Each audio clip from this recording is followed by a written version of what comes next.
अस्सलाम वालेकुम नाजरीन, आज हम बात करेंगे प्लांट बेस्ड मीट या वेज रेवोल्यूशन की कि किस तरह पूरे यूरोप में प्लांट बेस्ड मीट की रेवोल्यूशन फैल रही है। माशरे और इंसानों पर इसके असरात क्या हो सकते हैं। मजीद डिस्कस करने से पहले वीडियो को लाइक करें और चैनल को सब्सक्राइब करें और बेल आइकन के बटन को प्रेस करें ताकि आने वाली वीडियोस आप तक पहुंचती रहें।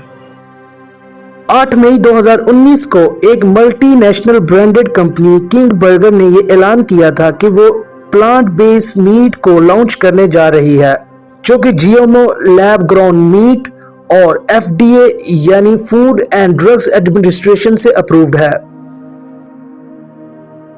नाजरीन, प्लांट बेस्ड मीट एक ऐसा फूड है जो कि आर्टिफिशियली तरीके से सोया प्रोटीन से बनाया जाता है, जो कि साख्त के लिहाज से बीफ यानी गाय के गोश्त की तरह दिखता है और इसका असल गोश्त यानी बीफ की ग़िज़ाइयत से कोई ताल्लुक नहीं होता है और इसमें एस्ट्रोजन हार्मोन की मिकदार ज़्यादा होती है, जिसकी वजह से निस्वानियत के बढ़ने के चांसेस ज़्यादा हो जाते हैं। अगर बात की जाए उन कंपनीज की जो इनको प्रमोट कर रही हैं तो नाजरीन उनमें Beyond Meat, Impossible Food, Tyson Food और KFC और बर्गर किंग जैसी कंपनीज शामिल हैं। और दूसरी तरफ बिल गेट्स, माइक टाइसन और स्नूप डॉग जो कि अमेरिकन रैपर है, इसको प्रमोट कर रहे हैं। यहाँ एक सवाल पैदा हो रहा है कि क्यों बिल गेट्स, माइक टाइसन और स्नूप डॉग जैसे फेमस लोग इनको प्रमोट कर रहे हैं। नाजरीन, अगर बात की जाए बिल गेट्स की तो उसने क्लाइमेट को कंट्रोल करने के लिए एक इक्वेशन इंट्रोड्यूस करवाई थी और कहा था कि एग्रीकल्चर वर्ल्ड यानी ज़राअत का 24% ग्रीन हाउसेस गैसेस का इखराज क्लाइमेट को तब्दील कर रहा है, जिसमें से सबसे ज्यादा एनिमल फार्मिंग क्लाइमेट को मुतासर कर रही है, क्योंकि एनिमल्स के गोबर से जो मीथेन गैस निकल रही है वो क्लाइमेट को चेंज कर रही है। बिल गेट्स ने यह भी कहा था कि हमें जानवरों को पाल कर उनका गोश्त खाना और बेचना बंद करना होगा और प्लांट्स को ज्यादा खाना होगा ताकि कार्बन के इमिशन को कम किया जा सके। बात नाजरीन यही नहीं खत्म होती। इस प्लांट बेस्ड मीट को प्रमोट करने के लिए बिल गेट्स ने बड़े पैमाने पर डॉक्टर्स की कैंपेन भी चलाई है, जिसमें यह बताया गया है कि प्लांट बेस्ड मीट खाने से काफी बीमारियों से बचा जा सकता है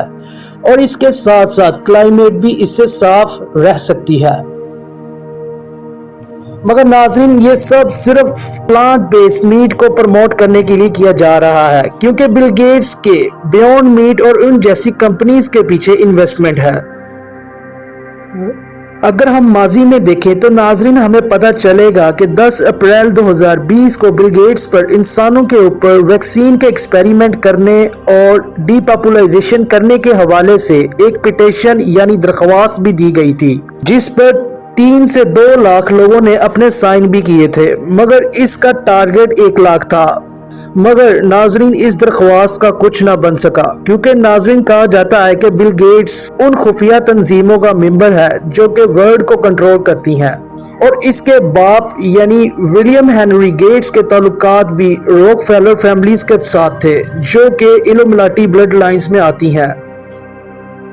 अगर हम बात करें उन तंजीमों की जो एनिमल लिबरेशन के ऊपर काम कर रही हैं, तो नाजरीन ये तंजीमें भी उस खुफिया साजिश का हिस्सा नजर आती हैं। इन तंजीमों का मकसद जानवरों के गोश्त को खाने से रोकना, जो कि बिल गेट्स के गोश्त के खाने से रोकने से मेल खाती हैं।